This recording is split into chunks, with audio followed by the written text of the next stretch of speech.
Uh, so the question is, with nothing slowing down, um, and the projects continue to flow, what's the what's labor look like? Both from a field labor, right, which is more what you're dealing with, as well as like design side labor. I think it's a great thing to talk about. Um, I actually pulled up some conglomeration of 7 industry trends affecting the field next year. And that's a big portion of it. There's some good stats from AGC and a couple others, but I mean, it's everybody, man. It's field guys. It's me on my side trying to find PMs and estimators and superintendents. Uh, and it's on the design side.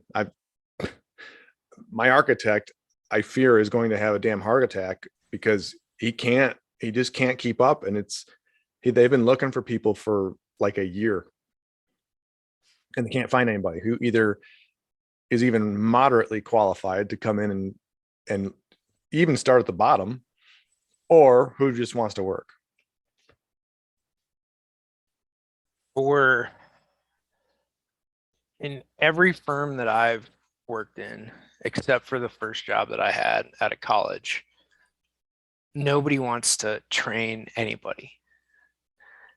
And that's really the biggest, they want it's so there's a CNC place that I drive past every time I like go to town, right? It's now hiring and CNC operators. And the the thing that everybody wants is somebody that's trained, right? And so for like the design side, they want people to know Revit. They want like they're always looking for senior engineers, right? Or senior architects, licensed architects, or like journeyman electricians, right? Is what everybody's looking for, which for the most part, where people are in their lives, by and large, licensed people are in their at least mid 30s. A senior person's in that same, like I did a lot faster, but most people are 30 plus, they married at least one kid, right? They're not moving.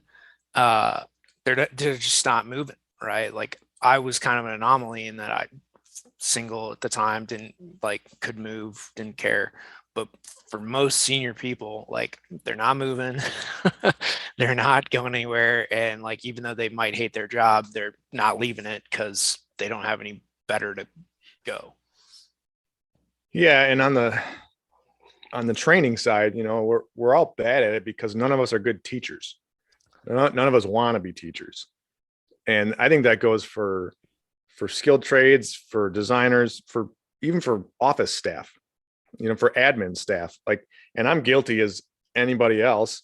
I want somebody to come on and day one, I realize it's not realistic and it doesn't work, but in my head on day one, I want them to just boom, be a productive member of the team, and I don't want to sit down and do anything teaching wise with them. But it obviously doesn't work that way. But I think in the field, especially, you know, with the labor shortage we have and the rates that people are claiming right now, you old school mentality would make you expect that somebody coming on making $20 an hour or $30 an hour is going to be able to make a difference on day one.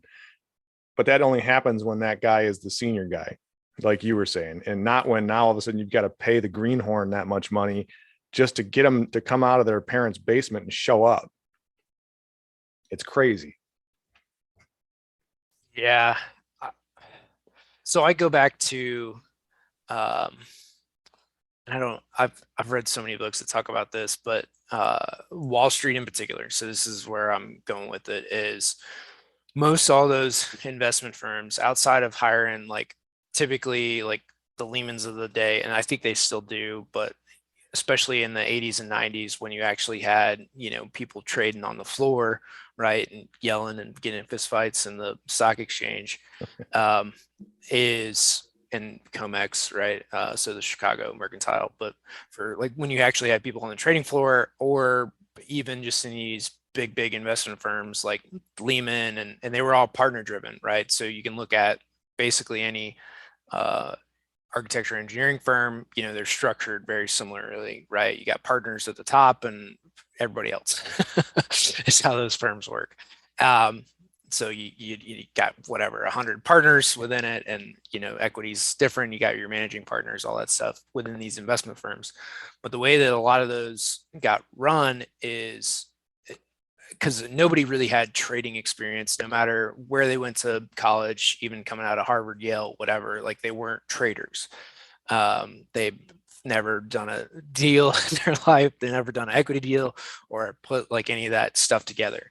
So Lehman, Solomon, like all the big firms, which those two are no longer here today, but like all of you go down the list of all those big institutional investment firms, for the first 2 weeks that anybody came in, and this was kind of also their vetting process, so they only hired like 2-3%, if that, of applicants, and then they go through like a 2-week pretty rigorous training deal that's like 10-12 hours a day, with like senior partners coming in to like teach stuff and tell them how how this game works, and yelling at them on all that stuff. And then whoever was left, then got assigned to a department, and then they went to work.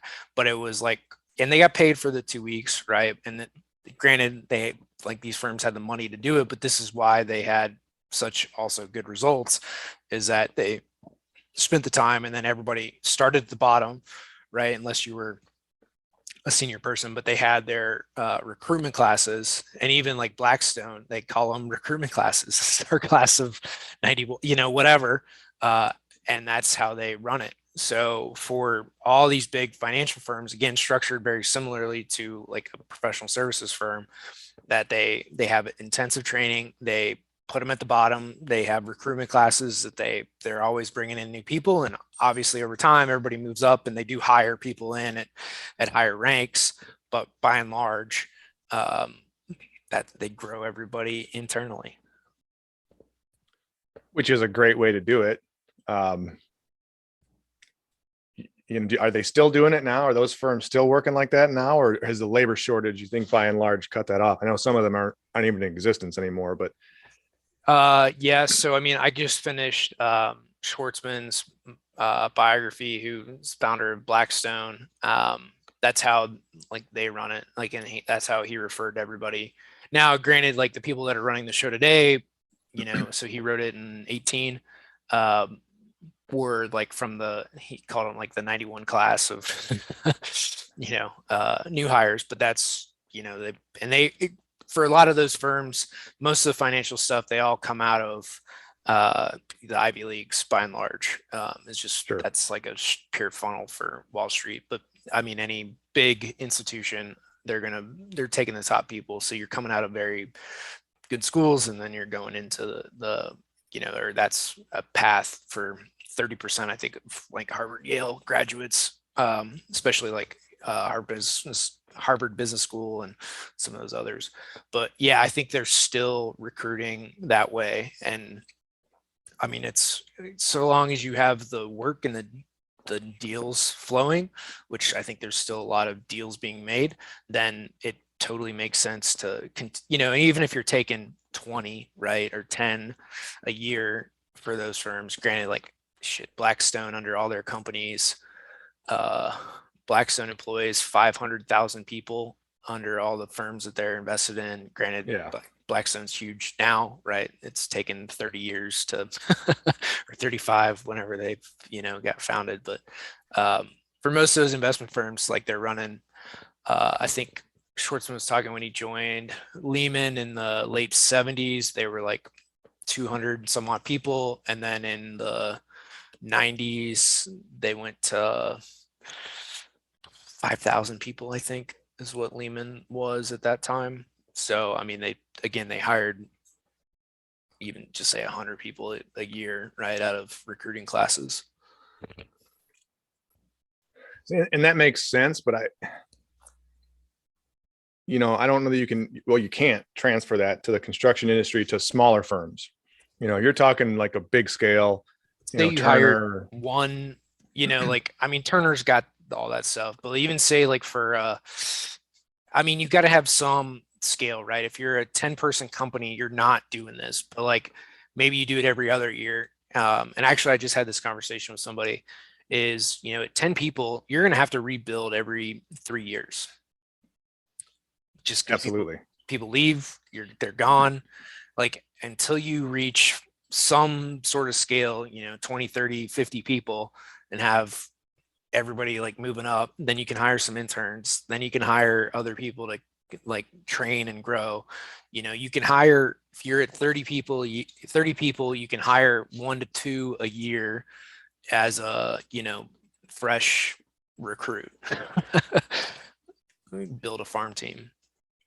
Absolutely, you can. And that's that last phrase you threw out there, the farm team, the farm club, that we work so hard to push that into the industry because you have to do that. And as a smaller firm, even as the firms that I've worked at that were 30 members deep, even those guys, they get too short-sighted, they get too focused on the shiny new object and the projects to focus on the human side of it, and to make sure that that farm club, that farm pool, whatever you want to call it, is constantly filling. And if you don't fill it, you don't recruit that class. Then when you realize, oh shit, we need somebody, you turn to look at the farm club and it's empty. And you're starting from scratch every time you need a new hire. And it's horribly inefficient.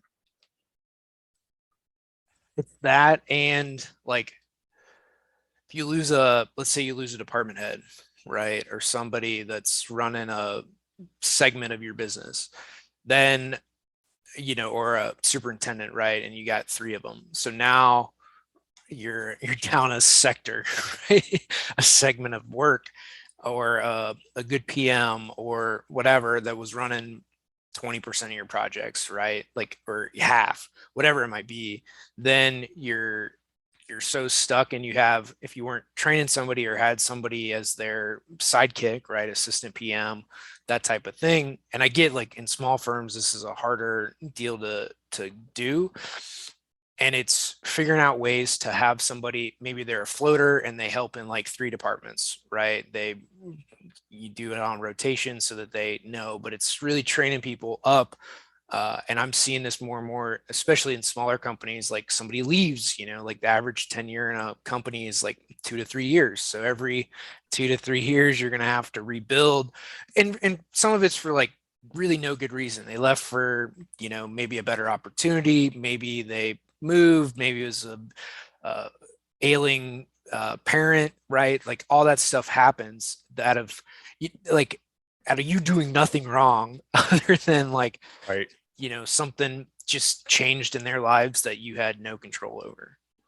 Yeah, I think there's just a natural attrition to any job, but especially in our industry, and it is hard. It is harder, I think, for smaller firms to maintain that level of recruitment, right, and the constant building of the farm club. But it's harder, but I think it's way more important for us also because of what you just said. Because if I lose a superintendent, that's devastating to me, to my company right now, and that means I'm now playing superintendent.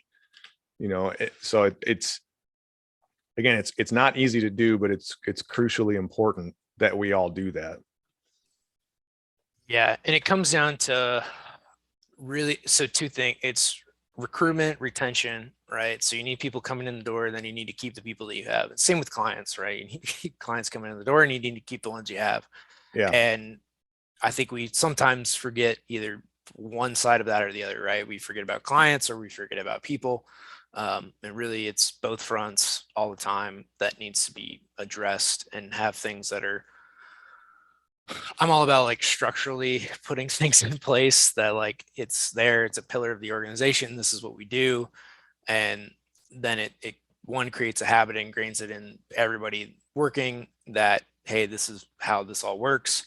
And we can move forward together, both in recruiting clients that become a very systematic process, as well as retaining employees as a very systematic process. Doesn't mean you can't have fun, but it's like a very, this and that type of situation. It has to be.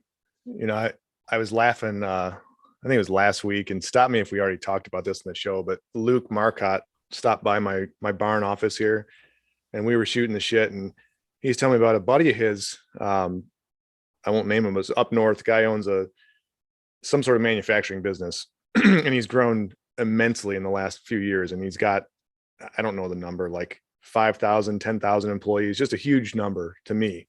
Yeah. And he's constantly hiring because it's manufacturing jobs. It's typically unskilled labor, but some of these these programs he's offering, just I couldn't stop laughing when Luke was telling me. So one of them is the work today, pay today. So if you come in and you work your shift on a Tuesday, and after Tuesday you say you quit, you get paid, Tuesday at night, Tuesday afternoon, you get your money. But the other one that really got me, and this is a sign of our times. It is disgusting, right? But on a weekly basis, this guy runs a contest to all of his employees.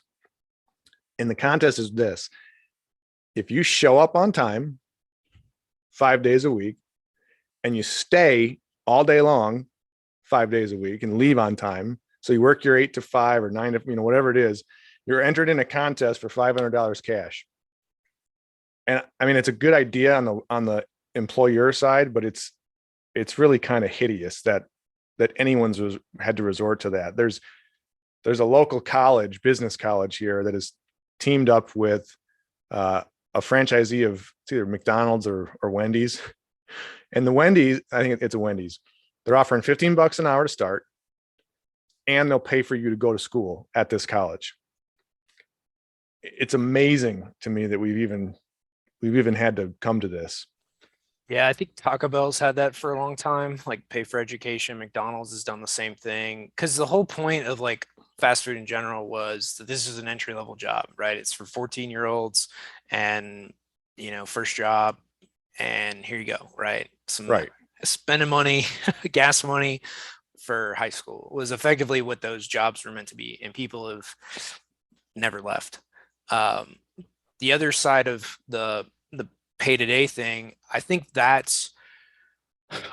it's more indicative of poor money management than basically anything else. It's like other jobs that you have to pay weekly, more so because people couldn't make it to the 15th of the month, right? They manage money so poor, or they blew the paycheck every Friday at the bar. So that's how that worked out, right? Like they needed to get paid so they could go to the bar, and they blew a paycheck. And that's more indicative of just poor money management. On the higher frequency payouts are really just indicative of people don't know how to manage their own money. For sure. And nobody's teaching it. I mean, we could go down a long rabbit hole and end up in the matrix going about this, but nobody's teaching it in school. Nobody teaches kids how to manage money or how to function financially as a productive American. And there's all kinds of reasons, I believe, because of that, or that dictate that, but that's just the truth of it. I can see it in my own kids right now. Yeah, I mean, there's a lot of stuff in that. And then I could see it from an employer standpoint of like running those contests, like, but that's the trophy mentality, right? And he's just playing into that. I mean, smart for him, right? Like it costs him little to get, if he gets 5,000 people to show up a week for $500, like, he's a penny a person, like, sure, Right. or a dime sure. a person, like that's to get them to show up on time. Like, okay. Yeah. I mean, on the entrepreneurial side, it's genius. You see a problem, fix a problem. Yeah. Yeah. I don't know how, I mean, so I see this as like two good things, right? One is mainly I do try to look on the bright side of things, but for the growth that's still being seen within construction, right? The projects that are going up, the developments that are happening. Like I flew through Denver 2 weeks ago, and like, dude, the amount, I don't know, I'll send you the pictures, but like the amount of development that I saw around the like airport, which if you've ever flown through Denver, the airport's out in the middle of nowhere.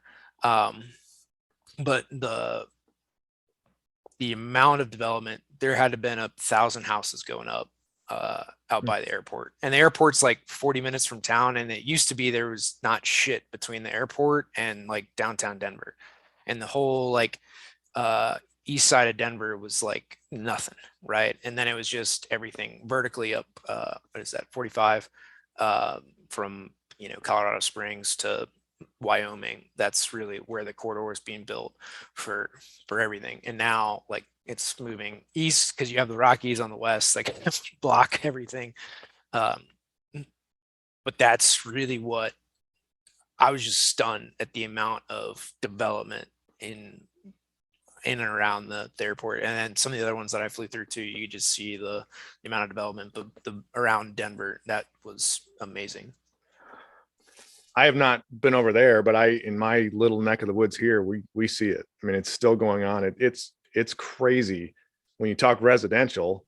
I mean, the number of residential units that have been brought online in Livingston County in the last 3 years is incredible. Brighton's where my main office is, we're due to have like 1,500 units online by end of next year, and it's a small little town, which is rising in the boosted popularity of indoor climate controlled storage facilities, which is fine by me, but it's just a tremendous amount, and it's everywhere out here. These guys are gobbling up every piece of land they can find, and they're stuffing as many homes as they can on them, but they're building constantly. People are moving in, and it's good to see, but it's also kind of terrifying, because the residential will bring commercial with it or vice versa. But you just kind of look at economics that's going on right now with inflation the way it is. I feel like I've seen it before. Yeah, I mean, like really this time period and the things that we're seeing are indicative of like the Carter years when you go back in history, right? Like Carter had 15-18% inflation. You got 20% interest on bank deposits because inflation was just insane. Like, nobody, like, credit really wasn't a thing. People had to, like, you had to pay cash for a house, which so nobody was a homeowner because you couldn't do loans. And then the savings and loans went bust really in the 70s because of a lot of that, and paying out 20% interest. So you had the savings and loans bust in the 70s and early 80s, partially because of just ridiculous interest rates that were under like really Carter Ford presidencies, Nixon to an extent too. But that was what, so you go back and granted it was the oil embargo and trying to cut all that stuff off. So, we have the oil resources here to put gas down, but it's really when you start to like the oil embargo, the fear mongering around like supply, when that happens, then price goes up because people get insane. Like we saw like in DC with some fuel rationing and people filling up Rubbermaid containers of gas and stupid shit like that. But I don't think there's really a supply or a problem for fuel in particular. Like all of that is fine, right? Like there's enough produced domestically and either in Canada or Mexico, which is where we get most of our fuel. And then the tankers that do come from like Venezuela are, again, that's our second biggest import of fuel. And then the rest of OPEC is minor.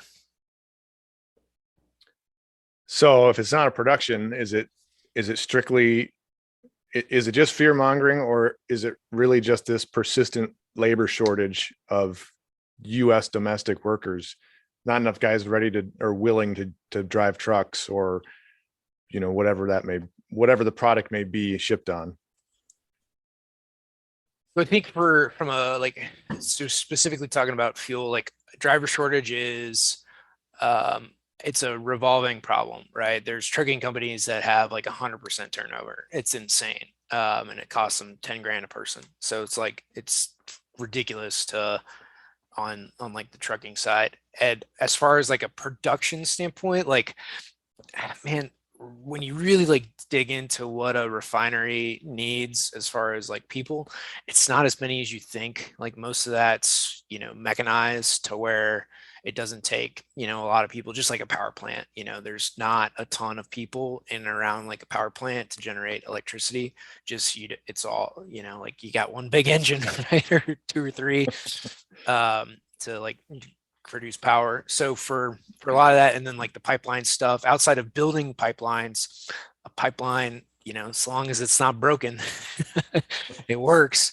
And that's like the other side of this. So from a production standpoint, because a lot of those oil wells, right, they've been put in and they just pump and the shit works. And will continue to produce for years. So from a production standpoint, I don't think it's that much refinery capacity. We've had plenty of refinery capacities. I don't think many refineries have come online even in the last 5 years. And people aren't, with the whole Zoom thing, people are driving less.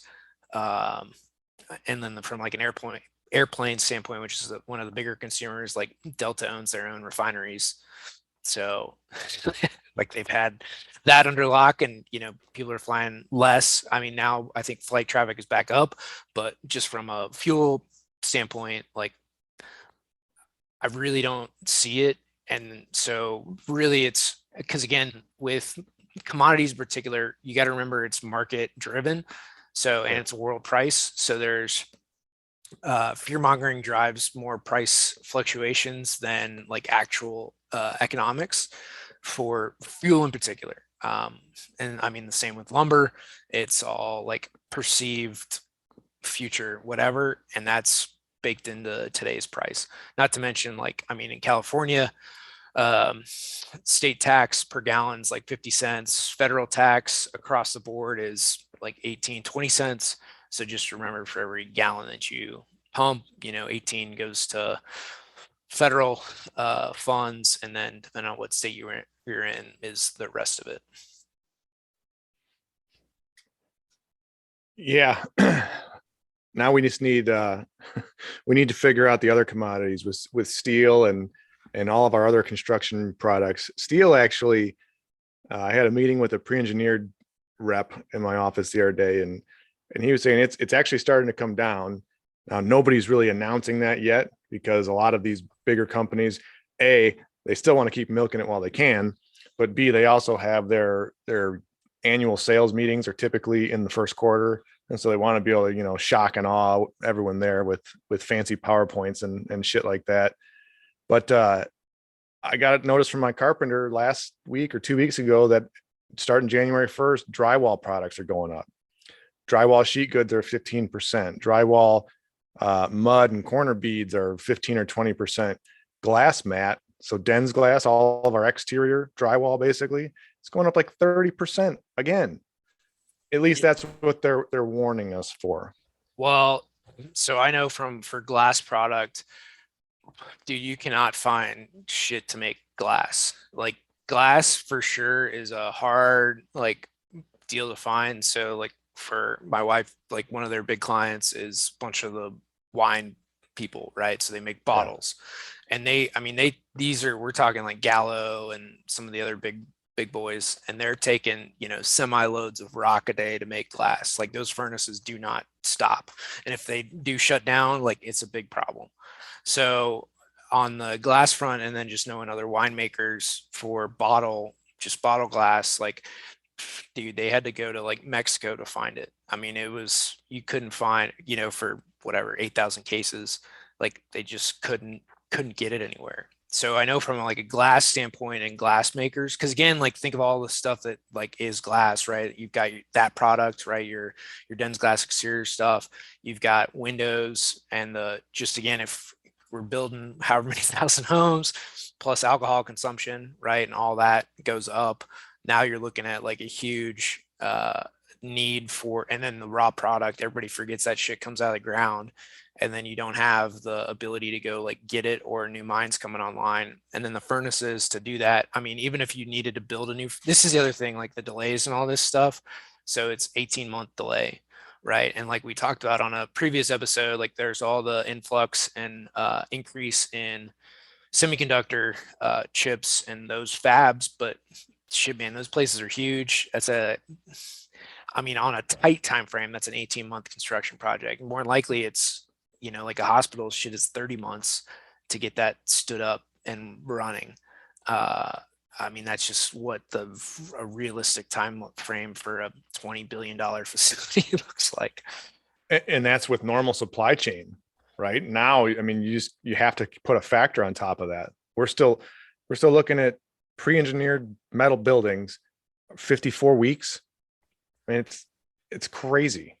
Right. Well, and to stand up another steel plant, like that's again, you're not going to do it. And with like Nucor maxing out all their production, US Steel maxing out all their stuff, like, I mean, again, you can't just stand up a new furnace in 6 months. I'm sure, and I'm pretty sure all those guys are putting in additional capacity, but again, like you can't stand that up overnight. And then on top of that, like, I mean, you're in Michigan, the UP, like going and finding mines to haul that shit around because most of that's on the Great Lakes where most steel production is.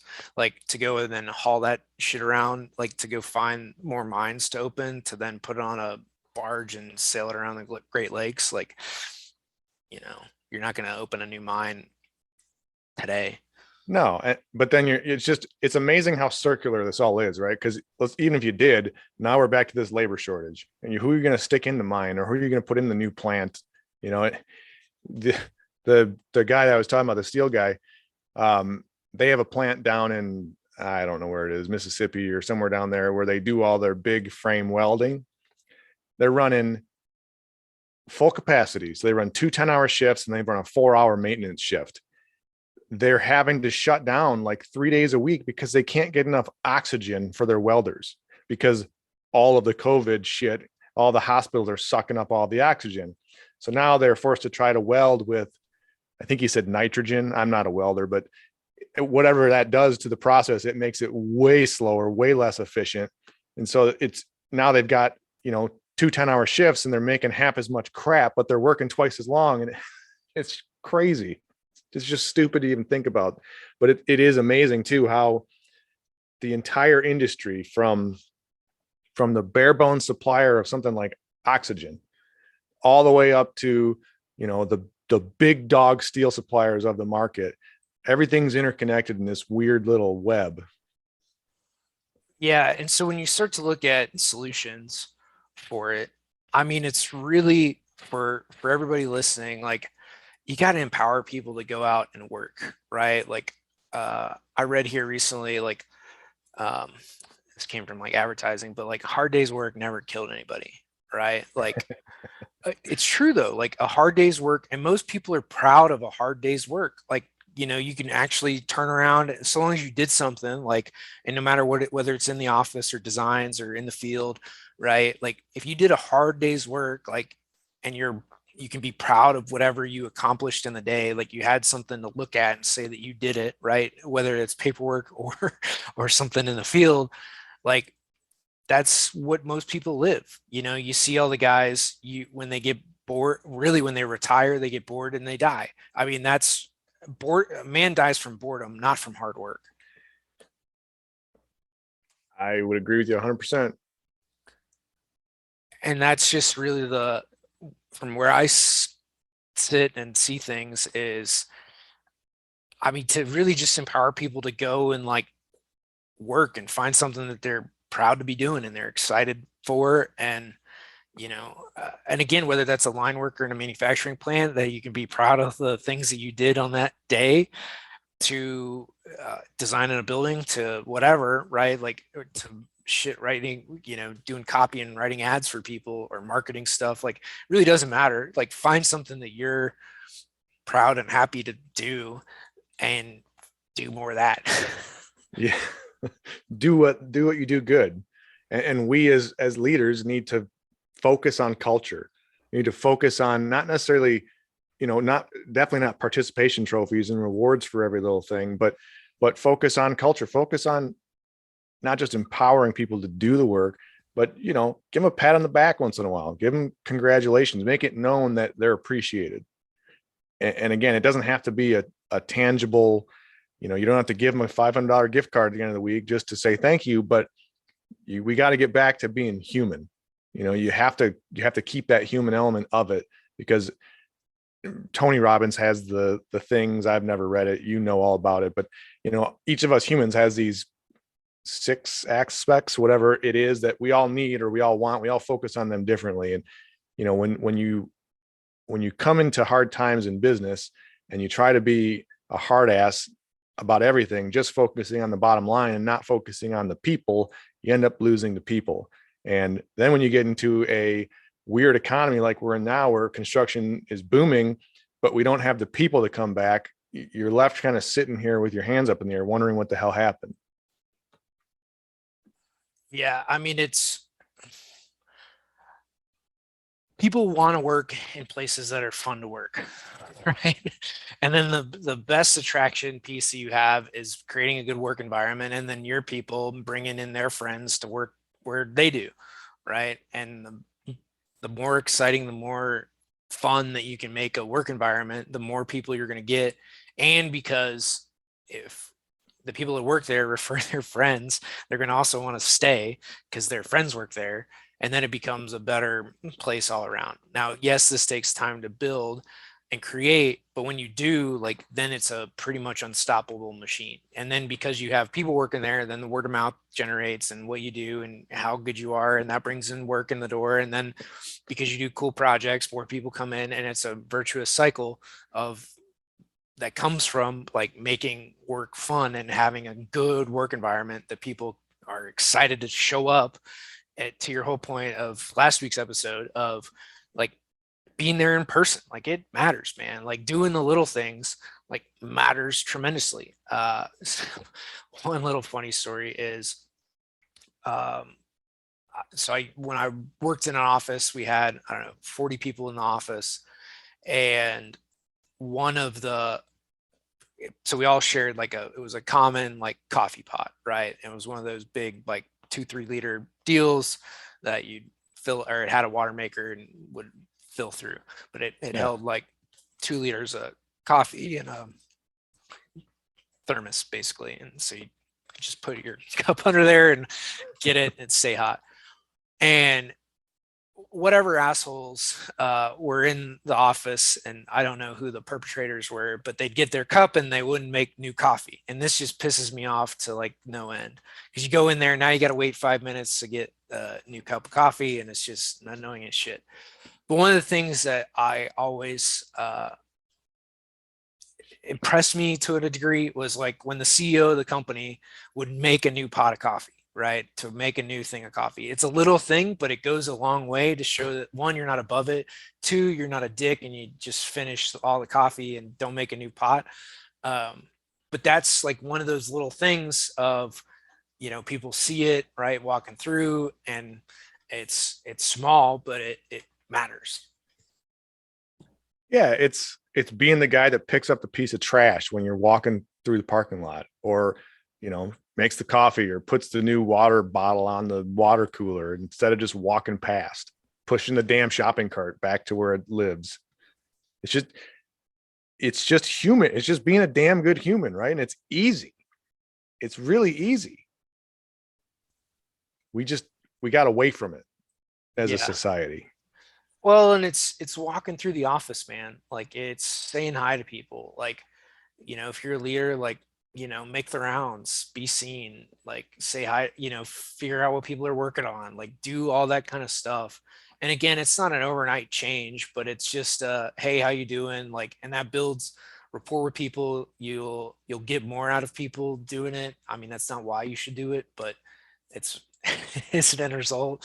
Like you make friends. It's, it takes 10 minutes out of your day to do that type of stuff, or an hour, right? Whatever, depending on how many people you got. But like, yep. it goes a long way.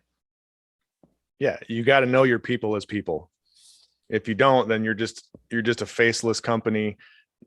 You won't make it in this current day and age. You will not make it long term if you don't know your people. You don't know the human side of them, right? Until it goes to robots. My wife and I went and saw the new Matrix last night, so I've got my own thoughts on how that might work. But until we go to robotics and complete automation, we have people doing things for us, and you have to know them as humans. I mean, like, so I've been reading, when was this written? So this book was written in 80, I think 80, 85 or 83, text copyright 83. So like, and he was talking, so this is pre-computers, pre all that stuff. They were talking about like leaders just didn't walk around their office. He's like, that's when you knew you had a shitty firm, is because the head of the firm, right? The partners didn't walk around, or the managing director of an office didn't walk around the office. It's like you could tell that they didn't know shit about their people because they just went to their office and didn't walk around, like they weren't seen. So again, this is like not, this is a forever thing, right? Like even if you go back and read like Carnegie stuff, and like in the early 1900s, that was the same thing. Like Frick, who ran Carnegie Steel, like he was seen, like all their people were seen, and then when they ever had labor disputes or whatever, Carnegie showed up and like dealt with it, right? He was seen, he was there to help iron through whatever.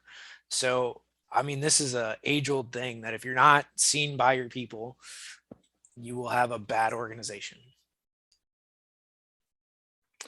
It just brings up this vision in my head of like the old stuffy 80s office where it's got, dusty, smoky glass and the asshole boss sitting there with his punch board. And the only way you can get in to see him is if the secretary buzzes you in. And it would be a miserable way to work on both sides. Like Mad Men, right? Yeah, exactly. But it'd be miserable. Like we're working on this demolition project, and it was an old, I think it was Vistion.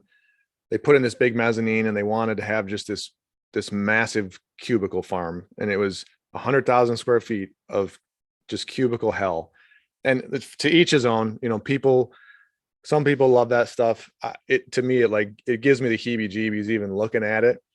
But I can't imagine, like, every cubicle has a number, and I know there's facilities reasons for that. It's not just the robotic asshole in cubicle number 992, but there is that element to it. Like it makes you wonder, why'd they fail? Well, maybe they treated their people like cubicle numbers and not as much humans.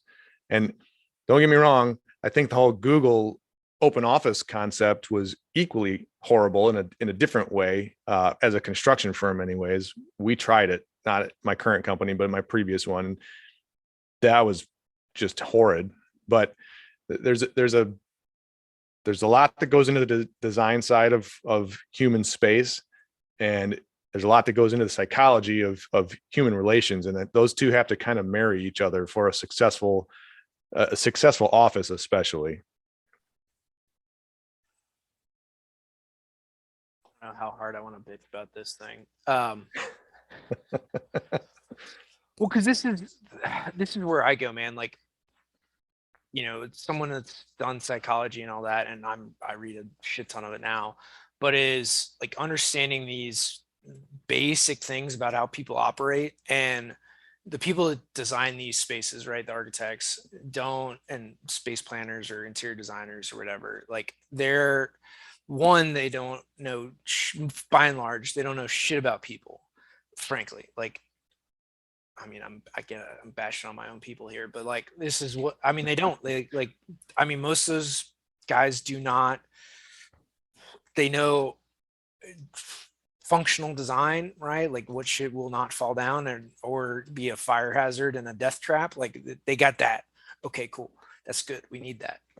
But from like, how do people operate and work? And there's even the stuff at the top, like for, Google, that pays a shit ton of money to have people come in and feng shui them or whatever the hell they're going to do. Like they still don't get that like maximum result because these crossovers haven't happened, right? Like actual functional space. How does this work? Because architects and engineers alike, and I mean, this is the whole construction industry, is we do a project we hope it doesn't burn to the ground or nothing break on it, and then we go to the next one and hope the same thing. We learn shit from it, which is why designs have been the same for the last 50 years. Like, I mean, since the advent of VAV air systems, like shit has not changed since the 70s.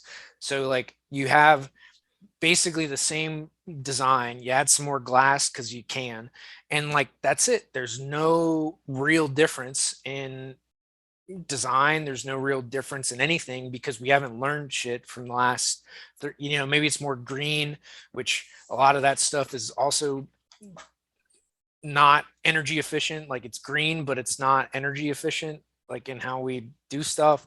So from a like functional and like retaining people and psychology perspective, I just wish from basic like human emotions and figuring out like what drives people and like some basic shit, not getting like deep into Freud or Jung or like all these other dudes, but like some, you know, functional psychology like type of stuff that you can use in your daily life. Like I wish more of that was taught, because then you'd have just a better understanding how to deal with people when people get emotional or upset or whatever. Like yesterday even, like I had like a bad afternoon and I was like, I don't know what's wrong. I went for a drive and like by the end of it I was like, oh shit, it's because I didn't talk to anybody like all day. I had a like empty day on my calendar to work through other stuff. And I got all my shit done, but it was like, oh, that's why like this feels weird. And it's like, but again, like I can self-diagnose a lot of that stuff where most people aren't aware enough to have that insight into just basic behavioral things to then adjust.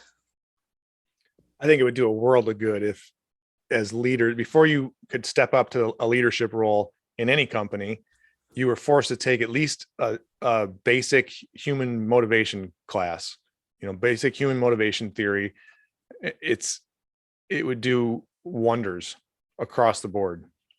Just to, like you just said, it doesn't take a lot to learn it. It's not overly complicated shit, but you got to have it put in front of you in a way that's understandable, and to be able to relate better, to know what motivates your people, what makes them excited, what makes them happy, what freaks them the hell out, what it's just, the difference that would make in any office or any field spot is huge.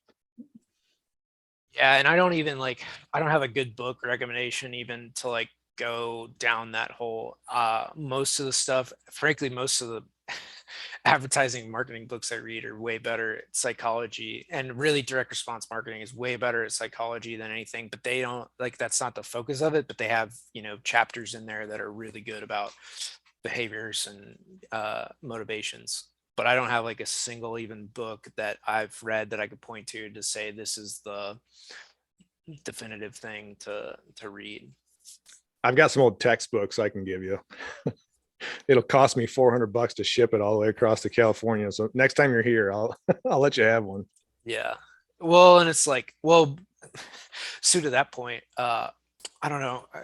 This is going to be another little tangent, but so I was cruising Amazon for like just that, or like book sites for just like straight up psychology like textbooks. I think that's what I was searching for, something like that, like behavioral psych, motivation, buying behaviors, like all that kind of stuff.